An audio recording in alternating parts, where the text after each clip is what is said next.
So today I wanted to talk to you about one specific creative thinking technique that I use with my students a lot. I even use it with myself and always gets great results and is really fun to do. And then I'm going to give you a couple different ideas of how you can actually use it in your classroom. So the first one, what we're going to talk about is 6-word stories. And so the idea of a 6-word story is that you really are telling a story about someone or something or yourself with exactly 6 words. So every time I first present this to students, they want to know if they can use less than 6 words. The answer is no. It needs to be exactly 6 words, no more, no less. So this idea of the 6-word story came from a bet that it is said that Ernest Hemingway made with his friends, and he said that he could write a story with only 6 words that would make people cry. And the story that he wrote was Baby Shoes for Sale, Never Worn, which, as you can tell, is a really powerful story. So one of the reasons that this works well in forcing students and even ourselves to come up with more interesting ideas is because it is such an extreme constraint. And constraints are really helpful for helping us to come up with more interesting ideas.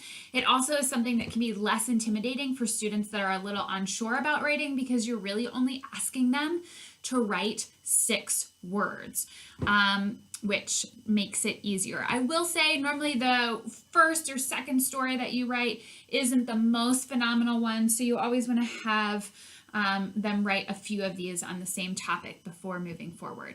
So some of the ways that I use this technique, and I'm going to kind of move around as we talk about this. So one is specifically giving students a topic. So that's another constraint. And then they're going to write a series of 6-word stories. And this is really going to help them focus on new combinations and get very clear on a focused topic. So for example, one of the things I do with my art history students is I give them a list of artist names that we're studying, and they have to write 6-word stories about the artist. One of the reasons I love doing that is they really have to know about the artist to be able to get something meaningful down in 6 words.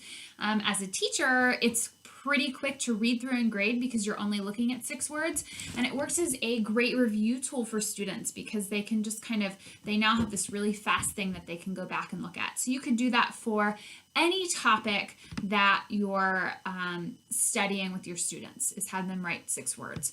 So you can also take this a little bit farther, and once they have their 6-word story, then actually use that almost as their prompt. So that might be their prompt to start a drawing or a painting, and helping them to get more focused on what they're doing.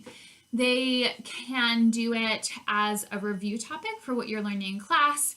It can also work well as a closure or a mini review. So you have them quick write down 6-word story about what you did that day in class and hand that to you on their way out. It can also, you can take away the topic. So that's just one way. You can take away the topic and let it be more open-ended and just tell them they need to write a 6-word story using vocab words or write 6-word stories about their vocab words. I often use this assignment in the beginning of the year as a way to actually get to know my students. So they write 6-word stories about themselves, and it's really amazing the stories that they come up with and tell you. It can also be a good springboard for writing artist statements, is kind of getting a really interesting and concise thesis statement on the paper. If you're an English teacher, it works great in English classes, again, as that thesis statement, getting them started in the writing process and getting some really interesting writing on the page. So if you haven't ever tried 6-word stories for yourself or with your students, I highly encourage you to do it.